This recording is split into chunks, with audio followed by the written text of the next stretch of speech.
ಸಿಕ್ಕಾಬಟ್ಟೆ ಚರ್ಚೆಗೆ ಕಾರಣವಾಗಿದ್ದು, ಕುತೂಹಲಕ್ಕೆ ಕಾರಣವಾಗಿದ್ದು, ಆರೋಪಗಳಿಗೆ ಕಾರಣ ಆಗಿದ್ದು, ಪ್ರತ್ಯಾರೋಪಗಳಿಗೆ ಕಾರಣವಾಗಿದ್ದು, ಅನುಮಾನಕ್ಕೆ ಕಾರಣವಾಗಿದ್ದು ಅನನ್ಯ ನಾಪತ್ತೆ. ಸೊ ಈಗಾಗಲೇ ನೇತ್ರಾವತಿ ತೀರದಲ್ಲಿ ಒಂದಷ್ಟು ಡೆವಲಪ್ಮೆಂಟ್ ಆಗ್ತಾ ಇರೋದು ಎಲ್ರಿಗೂ ಗೊತ್ತಿರುವಂಥ ವಿಚಾರ. ಅನನ್ಯ ನಾಪತ್ತೆ ಆಗಿರೋದು ನಿಜನಾ ಅನ್ನೋದು ಒಂದು ಪ್ರಶ್ನೆ. ಆದರೆ ಅನನ್ಯ ಅಂತ ಒಬ್ರು ಲೇಡಿ ಇದ್ರ ಅನ್ನೋದು ಕೂಡ ಅನೇಕರ ಪ್ರಶ್ನೆ. ಇದು ಅನನ್ಯನಾ ಅಂತ ಕೇಳ್ತಾ ಇರೋರು ಕೂಡ ಅನೇಕರು ಇದ್ದಾರೆ. ಯಾಕೆ ಅಂತಂದರೆ ಒಂದು ಫೋಟೋ ರಿಲೀಸ್ ಆಗತ್ತೆ. ಸುಜಾತ ಅವರು ಈ ಒಂದು ಫೋಟೋವನ್ನು ರಿವೀಲ್ ಮಾಡ್ತಾರೆ, ಇವರೇ ನನ್ನ ಮಗಳು ಅಂತ. ಇದಕ್ಕೆ ಸಾಕಷ್ಟು ರೀತಿಯಾದಂಥ ಚರ್ಚೆಗಳಾಗತ್ತೆ, ಇನ್ವೆಸ್ಟಿಗೇಷನ್ಸ್ ಆಗತ್ತೆ. ಇದು ಅವ್ರು ಅಲ್ವೇ ಅಲ್ಲ, ಇದು ಅನನ್ಯ ಅಲ್ವೇ ಅಲ್ಲ, ಇವರು ಬೇರೆಯವರು ಅಂತ ಎಲ್ಲ. ಸೊ ಹೀಗಿರಬೇಕಾದ್ರೆ ಅವ್ರು ಇದ್ದಾರಾ ಇಲ್ವಾ ಅನ್ನೋದು ಪ್ರಶ್ನೆ. ಈಗ ಫೈನಲಿ ಈ ದೂರು ನೀಡಿದಂಥ ಬೆನ್ನಲ್ಲೇ ಇದೀಗ SIT ಹೆಗಲಿಗೆ ಈ ವಿಚಾರವನ್ನು ಬಯಸಲಾಗ್ತಾ ಇದೆ. ಬುರ್ಡೆ ಕೇಸ್ ಇತ್ತು, ಈಗ ಇದೊಂದು ಹೊಸ ಕೇಸು. ಏನಿದು ವಿವಾದ ಅಂತ ಒಂದು ಸತಿ ಕ್ವಿಕ್ಕಾಗಿ ನೋಡ್ಬಿಡೋಣ. ನೋಡಿ, 2003ರಲ್ಲಿ ನನ್ನ ಮಗಳು ಅನನ್ಯ ಭಟ್ ನಾಪತ್ತೆ ಅಂತ ಸುಜಾತ ಭಟ್ ಅವರು ದೂರು ಕೊಟ್ಟಿದ್ದಾರೆ.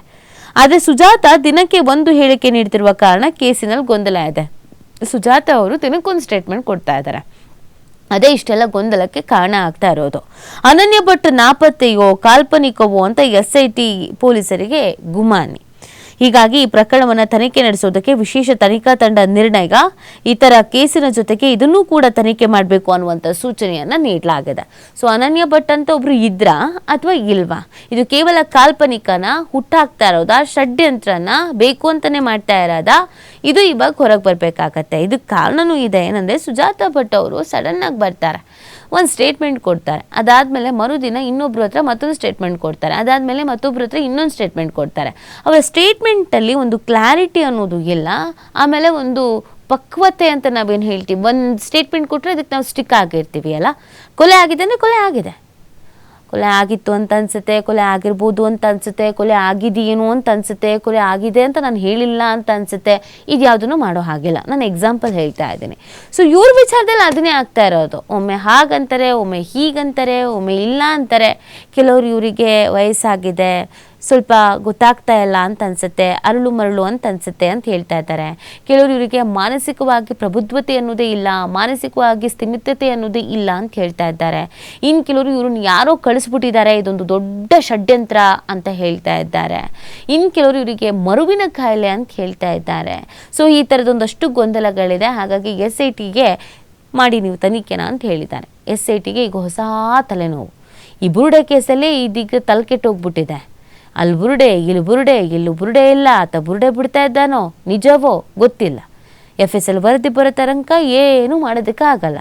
ಅದ್ರ ಮಧ್ಯದಲ್ಲಿ ಇಲ್ಲದೆ ಇರೋ ಅನನ್ಯ ಭಟ್ಟನ ಹುಡುಕಿ ಅನ್ನೋದು, ಇರೋ ಅನನ್ಯ ಭಟ್ಟನ ಇಲ್ಲ ಅಂತ ಹೇಳ್ತಿರೋರ ಮುಂದೆ ನಿಜವಾಗ್ಲೂ ತಂದು ನಿಲ್ಲಿಸೋದು ಗೊಂದಲ, ಸಮಸ್ಯೆ, ಒತ್ತಡ, ಸವಾಲು ಎಲ್ಲವೂ ಕೂಡ SIT ಅಧಿಕಾರಿಗಳಿಗಿದೆ. ಸೊ ಈ ಪ್ರಕರಣದಲ್ಲಿ ಒಂದು ಸ್ಪಷ್ಟತೆ ಅನ್ನೋದು, ಸತ್ಯ ಅನ್ನೋದು ಹೊರಗೆ ಬರಲೇಬೇಕು. ಸಾಕಷ್ಟು ಗೊಂದಲ ಇದೆ. ಎಲ್ಲದಕ್ಕಿಂತ ಹೆಚ್ಚಾಗಿ ಈ ಪ್ರಕರಣದಲ್ಲಿ ಸೋಷಿಯಲ್ ಮೀಡಿಯಾದಲ್ಲಿ ಇನ್ವೆಸ್ಟಿಗೇಷನ್ ಮಾಡ್ತಾ ಇರೋದು. SIT ಬಿಡಿ, ಪೊಲೀಸ್ ಬಿಡಿ, ಸೋಷಿಯಲ್ ಮೀಡಿಯಾದವ್ರು ಇನ್ವೆಸ್ಟಿಗೇಷನ್ ಮಾಡ್ತಾ ಇದ್ದಾರೆ. ಇದು AI ಫೋಟೋ, ಇದು ಸುನಂದ ಅವ್ರ ಫೋಟೋ, ಇದು ಇನ್ನೊಂದು, ಇದು ಮತ್ತೊಂದು, ಇದು ಅನನ್ಯ ಭಟ್ ಅಲ್ವೇ ಅಲ್ಲ, ಸುಜಾತ ಭಟ್ಟಿಗೆ ಮದುವೆನೇ ಆಗಿರಲಿಲ್ಲ, ಸುಜಾತ ಭಟ್ಟೇ ಸುಳ್ಳು, ಈ ಥರದ್ದೆಲ್ಲ ಚರ್ಚೆಗಳಾಗ್ತಾ ಇದೆ. ಹಾಗಾಗಿ SIT ಈಗ ಒಂದು ಕ್ಲಾರಿಟಿಯನ್ನು ರಾಜ್ಯದ ಜನತೆಗೆ ನೀಡಬೇಕಾಗತ್ತೆ. ಅನನ್ಯ ಭಟ್ ಅಂತ ಒಬ್ಬರು ಇದ್ರಾ ಅಥವಾ ಇಲ್ವಾ? ಇದು ಸುಳ್ಳು ಹೇಳ್ತಾ ಇರೋದಾ, ಇದು ಸತ್ಯನಾ?